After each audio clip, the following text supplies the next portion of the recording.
This is but a taste of the terror that Saruman will unleash. Ride out and meet him head on. You must fight. I will not risk open war. Open war is upon you, whether you would risk it or not.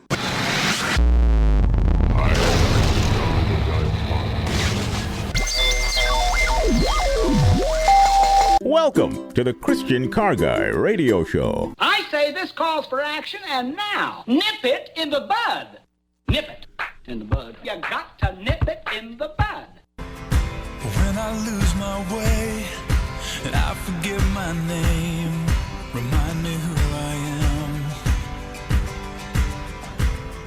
In the mirror all I see is who I don't want to be. Remind me who I am. In the loneliest places, when I can't remember what grace is. Tell me once again who I am to you, who I am to you. Tell me. Open war is upon you, whether you risk it or not, today on the Christian Car Guy Show. How fun. That's an interesting topic, you got to admit. And then, you got to love that song, Remind Me Who I Am. And so we have a really, really, really cool, I think you're going to be so glad you tuned into today to the Christian Car Guy Show. Not only are we live, but we're live from the Men's Summit, which is here in North Carolina. But we're live with the team from Lantern Rescue.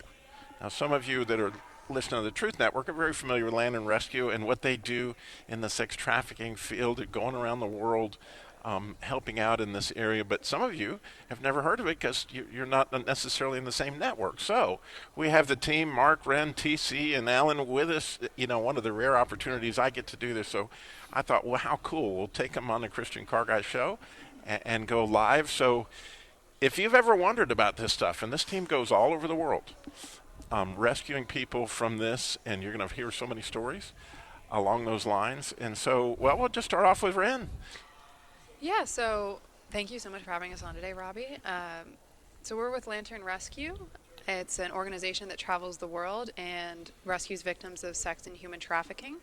We go in and train local law enforcement to become counter-trafficking task forces, and they're able to continue the rescues while we're either in another country or back home in America. And we've really been blessed the last couple of years.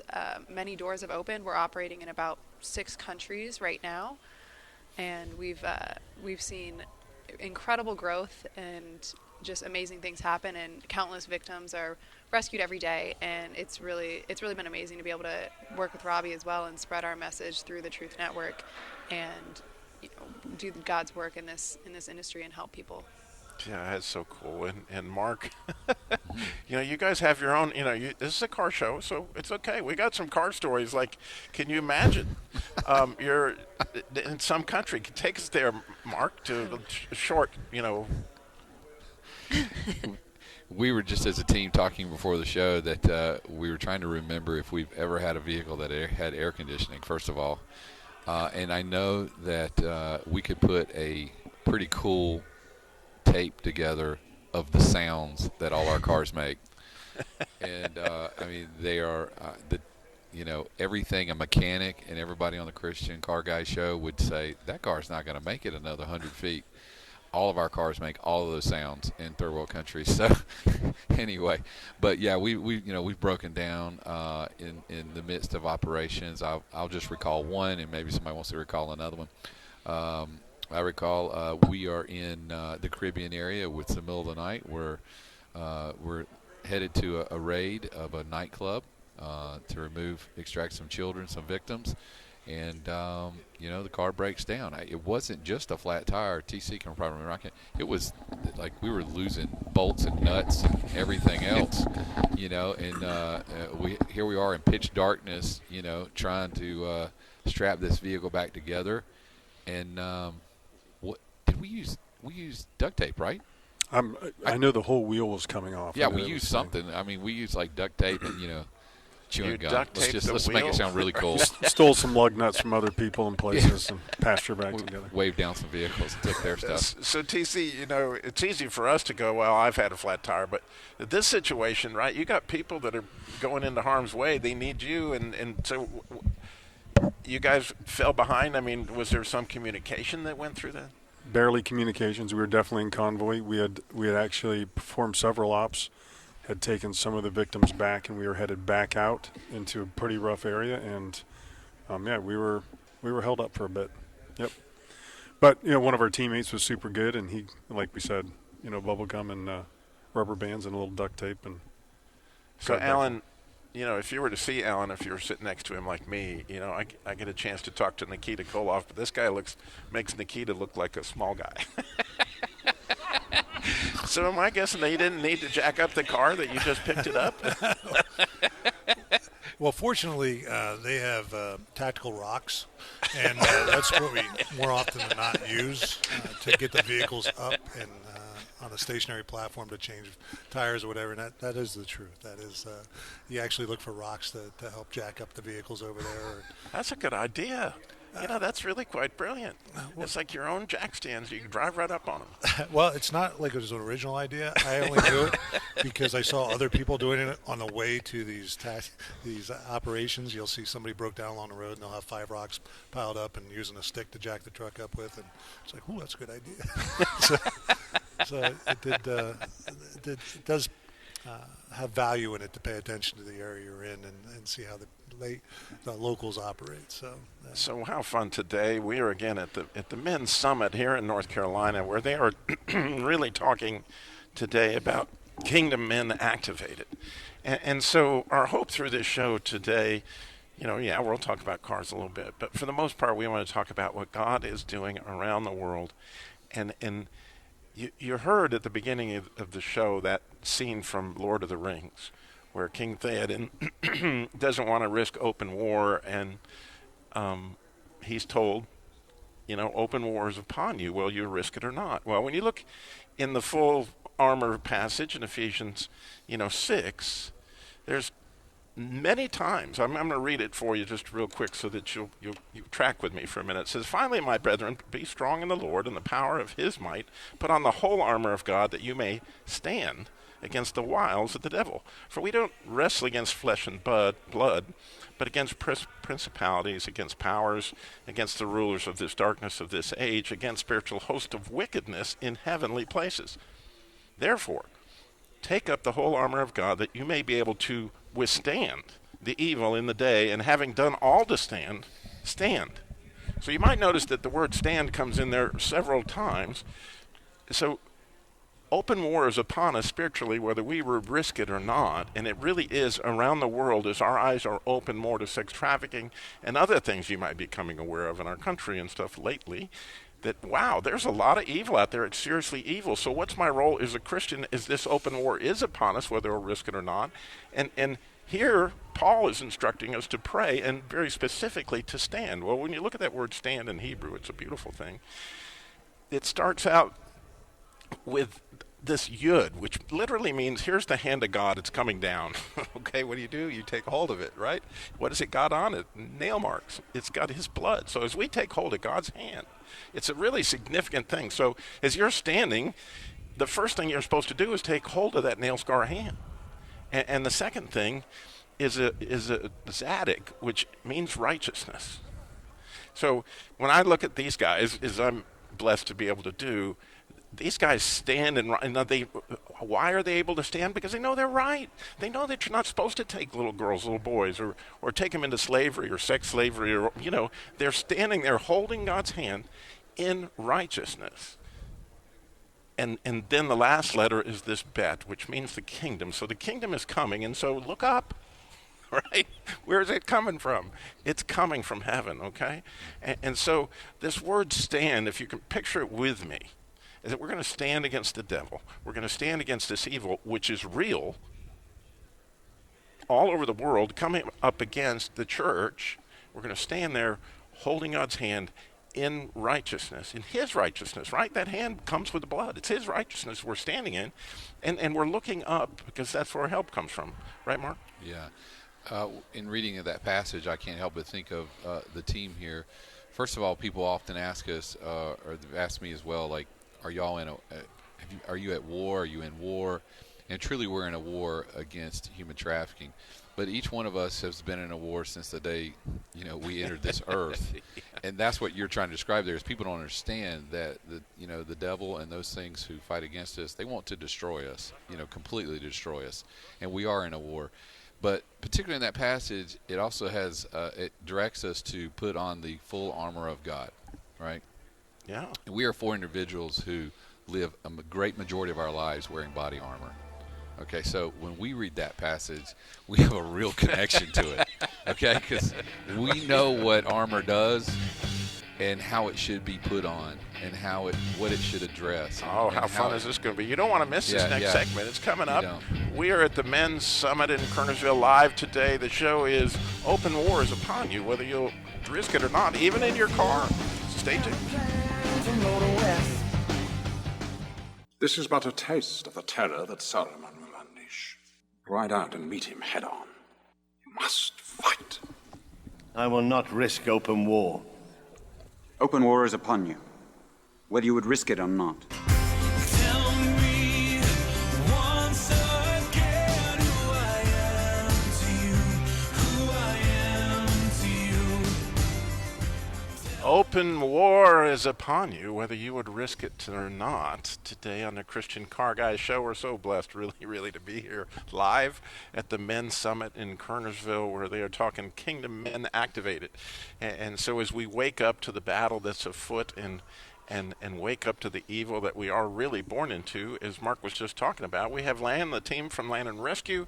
It's landandrescue.org, where you can find out, how you can pray for the team if God puts it on your heart to support, which you're going to hear a lot of cool stuff from them. But when we left our heroes from Land and Rescue, or Resco, that's sort of a restaurant that they're talking about opening up for Alan. But as we left it, we were talking about, Mark was talking about the full armor and what that's like, and our tactical guys with Land and Rescue, Alan and TC. TC, you want to kind of explain for our listeners what that might feel like for you? Absolutely. I want to segue a little bit and just grab onto the end of what you guys were talking about. I think if people believe that evil and darkness is going to prevail, and if we watch that and we watch that and we watch that, then you start to get discouraged. But in Romans 8, Paul tells us that if God is for us, who can be against us? Like, there's zero things that can be done against us. And then Jesus says very, very clearly that the gates of hell will not prevail against the church. And so we go out as light. And so when we do that, one of the things we do is we kind of suit up with the armor of the day, so to speak. And so we all have kit, and depending on the country, the kit varies a little, but the base of the kit is it's ballistic. It will stop, depending on what we're wearing, it will either stop a rifle round or a pistol round, and we get all wrapped up in that. And so far we haven't worked in any Arctic countries, so it gets a little warmer. We don't smell as good as we did when we started. And Alan's going to talk about some of the stuff we throw on that to make it. But yeah, we definitely go out and try. The reason is maybe not that we're afraid per se, but that it actually prolongs the mission, and it's good for my teammates if I'm whole physically. If I can function, it's better for the crew too. So yeah, we throw it on. Yeah. So what TC's talking about with the armor, you always hear the armor of God, and it's really the same concept. Most of us on the team have grown up in armor, literally from the age of 17. I was wearing body armor in the military and right into special teams moving through. But that armor can change depending on the issues you face. So in most countries, we're looking at pistol caliber rounds, so we're usually wearing a soft armor, which sounds kind of cool, but it doesn't breathe very well. None of the armor does, actually, but what happened in Africa, I guess I can say Africa, right? We were there last I just came out of a climate where it was like 20 degrees, and 48 hours later I was in a climate that was 110 degrees, so I didn't get a chance, none of us got a chance to climatize. And we hit the ground running. About 100 degrees, threw on our kits, went out and started teaching these people, and all of a sudden you're like, whoa, getting a little woozy, and realize that you got to start intaking a lot of water. But the kits, they consist of either soft armor or plate armor, and that's usually for your upper torso. Most of the time, whether it's a smart idea or not, we don't wear helmets, and there's various reasons for that. But and then we either have a leg rig, which is a drop holster, which accommodates whatever pistol you can come in contact with in that country. It's not always a pristine pistol. It's always something other than pristine. We'll just say that. And if there's a long gun, it may not be the kind you're used to. A long gun is a rifle. And these are all... sounds like we're going to war, and you truly are, but it is more of a defensive system we have on us, not an offensive, although we can switch that gear and get into an offensive.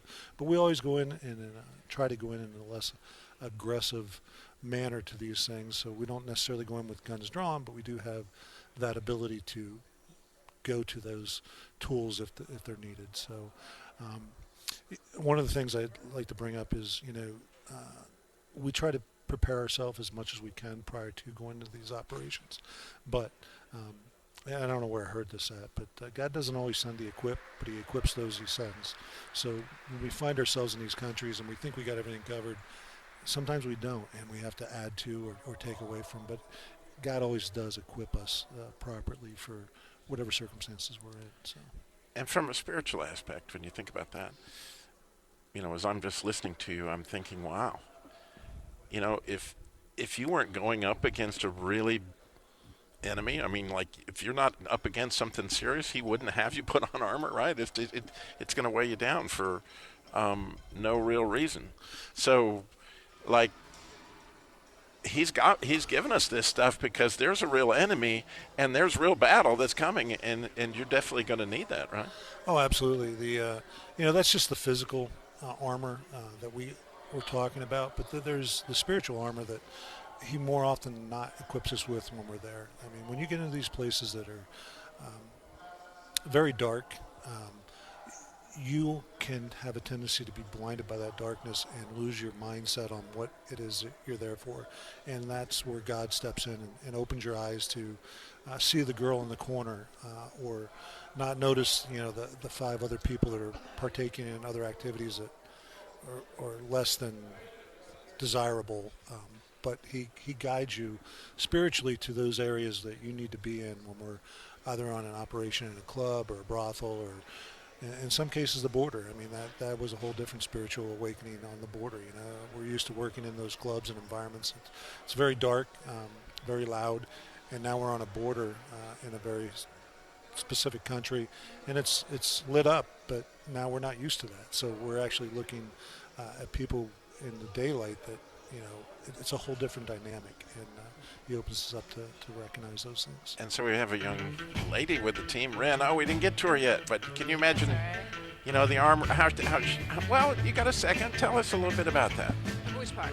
About what it feels like for you to armor up when you got these other big guys, you got... it's I experience the same thing as the guys do. I go on the missions alongside them and do the training alongside them, and yes, I am quite a bit smaller. The funnier experience for me is because the teams in other countries aren't used to seeing a female, so they usually think I'm there for... This is but a taste of the terror that Saruman will unleash. Ride out and meet him head on. You must fight. I will not risk open war. Open war is upon you, whether you would risk it or not. Tell me once again who I am to you, who I am to you. Welcome back to Christian Car Guy Radio Show today. Open war is upon you, whether you will risk it or not. We're live from the Men's Summit here in Kernersville, North Carolina. We remind you that this is your opportunity to call these guys. You got questions about this, maybe you wonder, what they're involved in or something like that. This is your opportunity to really call and talk to the team, or tell your story of when open war was upon you and you didn't see that one coming. 866-348-7884, 866-34-TRUTH is the number to call in, and you know how much I would love to hear from you. And the team would love to hear from you. It's hard sometimes on radio. You think you're talking to the air. So it's always great when I get a call. It's very, very encouraging, because it's like, man, these people are engaged and they're listening. So when we left our hero Wren with Lantern Rescue, she was talking about what it's like. We heard from the guys putting on the armor, but here we have a young lady that's going into this third world country. I'm picturing the scene with my own daughter, like, wow, what is that like for you, Wren? Yeah, so a lot of times in these countries, when I show up, they're not used to having females in these roles, and usually when I show up, they assume I'm some type of administrative role, or I'm just there to watch or whatever. So when I actually put on my kit and I start rolling with the guys, it's always like this moment for them where they realize what's going on, and I'm helping them clear weapons and do all that jazz. So it's always that moment's always kind of interesting and entertaining. But mostly when we're in these countries, if anyone's ever been in a leadership role in law enforcement or the military or whatever, you never want to have something that your guys below you don't have. And a lot of times in these countries, they don't have body armor. Our team's the only one with body armor. So then you're in this dilemma of, do I put this on and be safe, or do I meet them where they're at? So we've been really fortunate, and it's been really incredible, and God's really blessed our journey that last year a tactical company donated about 12 tactical vests for our team overseas. So we were able to equip them, and we've been able to equip teams as we move along. But that's definitely a need that we have, is we're going into these countries, and we as Americans, and as our background in law enforcement and the military, we have our own armor, but we're meeting these people that don't. And they're, even in light of that, not having armor, they're going into these places where they know there's weapons. I mean, we've done raids and found illegal weapons falling out of the cracks. So these people are doing these missions knowing that they don't have body armor on and there's weapons there. So it's been great to be able to equip them with it as well, and really feel that happen. And you guys talk about a really God story that you're fixing to hear. They recently had this open door in West Africa, and tell us about Frank and what's going on, because I know our listeners are just going to be so encouraged for what God is doing about sex trafficking. Sure, Robbie. In case they're not connected to one of the other shows that we've done, it's a fascinating God story. Our team gets a desire to be somewhere, either as individuals or as a unit, to operate in a certain area, and that happened to us about 2.5, 3 years ago. And now, lo and behold, we get contacted to come to West Africa from an amazing individual. And we're calling him Frank, who his family member had lost 3 children into trafficking. He watched her suffer with a stroke at the age of 30 because of the distraught in her life, that she had missed her kids. And he had to do something about it. And so within his country, he started to go to the border to try to intercept kids who were being trafficked, being taken to Muslim tribes, being taken to domestic slavery, being taken forced bridal situations, sex slavery, and he was arrested every day for 4 months. They kept sending him back to his city, saying, "You can't do this." Well, after 4 months, the Inspector General of that nation called him up, had a meeting with him, said, "Explain yourself. Why are you doing this? And why won't you give up?" And he told him why.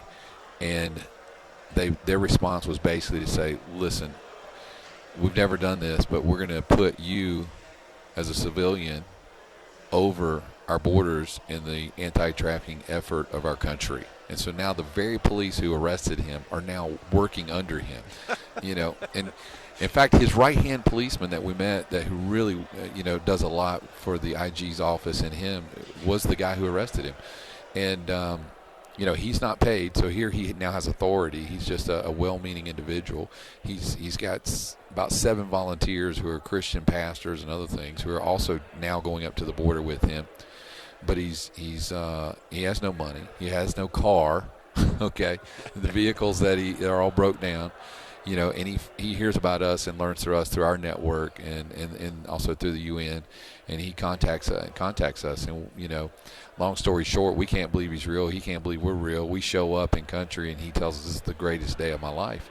and now we understand why. This man has suffered trying to do this work. And so Lantern Rescue was able to arrive and to immediately get to work. He had all the right relationships within the governments, stuff that would have taken us, thousands, tens of thousands, hundreds of thousands of dollars and years to develop. It's already developed, and we immediately are able to do what we do, and that is, Alan is an expert at that we are able to get 15 to 20 policemen, begin to train that intelligence team, and immediately put them to work. It's just a God thing, an absolute God thing. And you can imagine, Frank, right, Ren, like all of a sudden you're praying every day, God help me, God, because one of the reasons that these kids were essentially taken into slavery is because they were Christians, and Frank's this phenomenal Christian. You're praying every day, and then all of a sudden God starts coming alongside you. He puts you in this position of authority, and then in walks the A-team. I don't know if I'd call us the A-team, but well, if you saw him, you'd go, "Yeah, that's the A-team." Like, man, these would be my guys if I was doing that kind of work. I mean, this would be who I would, definitely want to come alongside of me.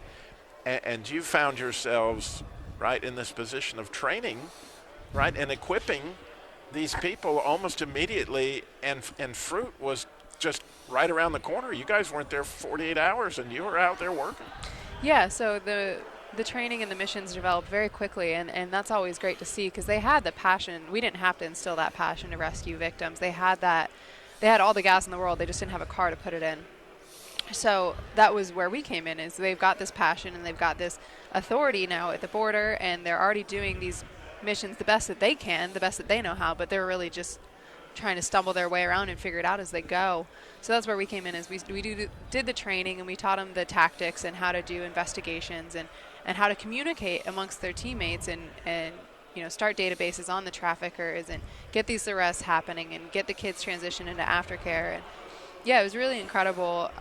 It happened quickly, and you go into these countries and there's their office is literally sheet metal held together by string. And it's incredible that they even have a cell phone, that they were able to communicate with us, and they've been sending us these videos, and just how we got there it's nothing short of a miracle. It really is. But you guys discovered here's a need for financial, right? You came back, Alan, with this need for $50,000, right, to try to get these people the resources in order to not only obviously rescue the people coming across the border, but they've got to arrest the perpetrators. They got to have the training and the intelligence ability in order to make that happen. Yeah, more often than not, my forte is obviously the training side of the house, and when we go to these countries, we usually run into the organizations we're going to train. They're fairly fit individuals, younger individuals, and they're of law enforcement background, and they're pretty receptive to the tactics and training we give them.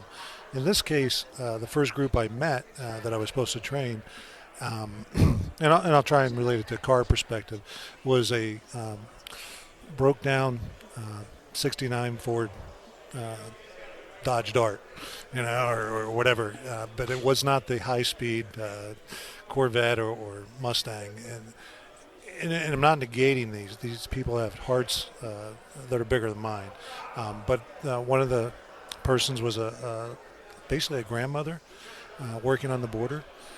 She was probably in her mid to late 50s. Another lady was larger in size, and she wasn't very agile. Another guy was about maybe 100 pounds, but he was like 7 foot tall. And so I'm looking at these people going, goodness gracious, what am I working here with, and what can I teach them? So it sounds like the making of a great movie. You got to turn them into, Well, and that's what I thought going into it. But in reality, their jobs required them a different type of training than what I'm normally giving.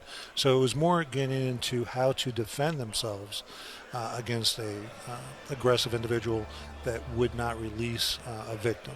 So once the Lord opened my eyes to, you can't teach them how to do a double tap and all that kind of stuff. It was more into the hands-on defending themselves and defending the victims and being able to separate the victims from the I know you hate we got to go to a break for this because, we're just getting into it.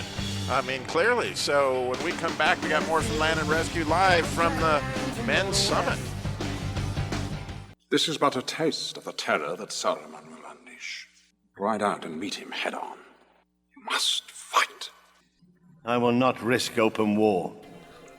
Open war is upon you, whether you would risk it or not. Tell me once again who I am to you, who I am to you. Open war is upon you, whether you will risk it or not. Today on the Christian Car Guy Show, we're talking to wonderful folks at Lantern Rescue, which their website is lanternrescue.org. As we were talking about, they were here to raise $50,000 last night for this team in Africa that we've been describing. That was the 6-foot-tall, 100-pound man and the grandma. And but there, when you see what they actually have done, the very first night, there were 4 rescues. And what did you tell us, Mark, that Frank had felt like during the time he had done this? How many people had been rescued?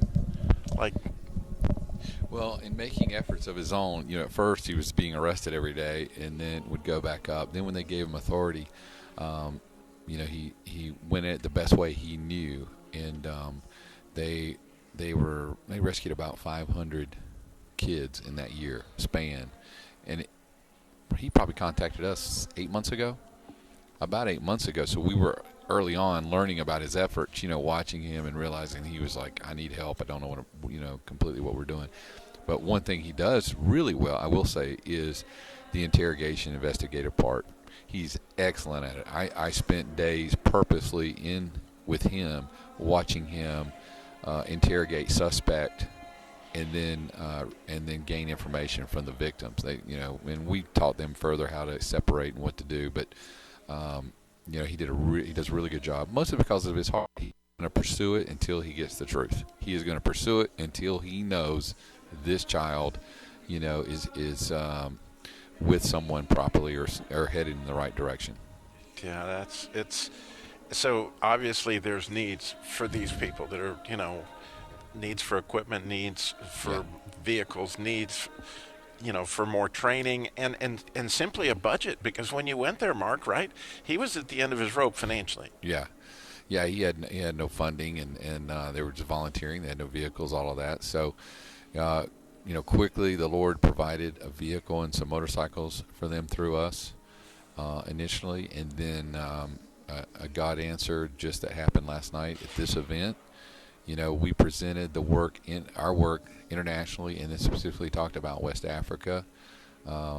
General Boykin shared and spoke, with us, and I explained that operation to support that intelligence team and the efforts they're doing at the border, gas and everything, it's surprisingly not a lot, but it is a lot. It's about $50,000, Right. That's a tremendous bang on the buck. I mean, for the number of kids that are being rescued, that's tremendous. By the end of the night, they presented us a check last night from this banquet, $60,000. So wow. I mean, how cool is that? So God already had it funded, taken care of, because it was a year and a half ago that they asked, that this individual said, hey, I want to do a fundraiser for your team. I want to do a small banquet, do something, of course, COVID, it got delayed and all that. And then we end up, in Africa, we learn about, what's the budgetary needs of this, and then come back, and within a month, it's already taken care of. That's how God works. Yeah, but obviously they can still use more. So if God is putting it on your heart, it's lanternrescue.org. And what they could really use, every one of the team, Alan, TC, Ren, and Mark, is your prayers. I mean, that's a constant need. So Alan and TC, we'll let TC go first because we're switching up mics here. But we had a question from one of the people here at the summit. They're like, do you guys ever sense that angels are among you as you're going into these difficult situations? Alan had commented on that initially, but I agree with him completely. At the time, you're just doing your job. You're there. You're working on relationships. You're working on the work that is before you. But afterwards, and we've talked about this in different ways, God is clearly doing the work. Whether it's making the connections, making the relationships, funding, all of those sorts of things. And Ren has talked about this as well. It's a huge team at this point. But when you look back, you're thinking, there's no way. There's no way we're that good. This is obviously God taking care of business. So absolutely, yeah, 100%. So again, back to the angel thing. So one of the teammates was on an operation, and they wound up going on a rooftop, I believe, and coming out. And when it was all said and done, there was a guy on behind him with a rifle that could have taken the shot on him at any moment in time. And like we said before, you don't necessarily know that those forces are around you protecting you. But when he looked back and he was like, whew, I could have bought it on that one. And obviously that was, the Lord intervening, because he was on a mission and he was going for his objective. And the Lord was there protecting his six. I mean, that's some of the stuff we run into. But again, you don't see it at the moment. Looking back, you realize it at that point. So Ren, unfortunately, we start to, as much as we've enjoyed this today, we could go for hours, but we're running a little short. So what did you want to make sure you got told to the audience out there today, when you were thinking about, gee, I'm going to be on the radio today live for your first time, that I remember being live with you guys, but what an honor it is, I'm sure, for all our listeners to see what God's doing and to link with you guys in prayer. But I know this has been on your heart. Again, I should tell you, go to lanternrescue.org and you can get podcasts back from the very first episodes where they tell how they got involved in this, what was on their heart. But what's on your heart right now in this season that you would like our listeners to know? Yeah, so definitely check out the podcasts and learn more about our story and what we're doing. But really just, look inside yourself and see if this is a cause that you want to support, and keep... this happens overseas, and we work overseas, and we talk about that a lot, but it does happen here in America too. So make sure you're being vigilant in your children and the people around you's lives, and make sure that this isn't happening to someone and it can come in the weirdest ways.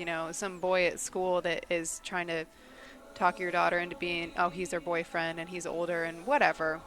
It really seems like not a big deal at the beginning until it is.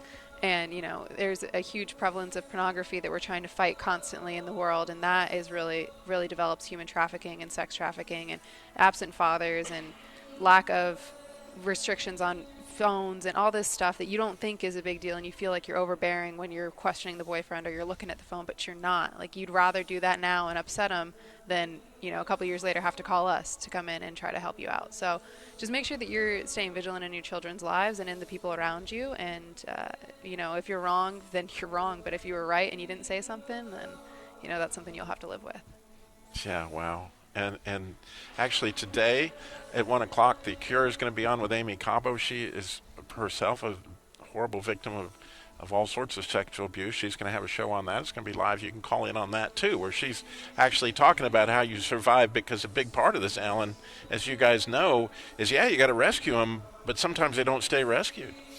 Yeah, we talked about that at one time. The Lord laid on my heart, and I just put this out there for everybody. How often do you have to get rescued? Is it just once, or is he always coming to rescue you? And if you're like me, he's just rescuing me almost every day. So don't think it's a one and done deal.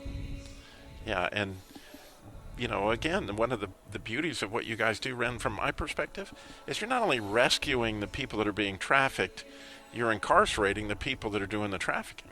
Yeah, so prosecution is a huge thing that we're very big about, because if you're doing these rescues, and a lot of organizations fall short in this aspect, if you're doing these rescues but you're not arresting the traffickers, tomorrow morning when that trafficker wakes up, he's still going to be selling humans. He'll just find new victims. So it is very important that the prosecution and the arrest happen of these traffickers.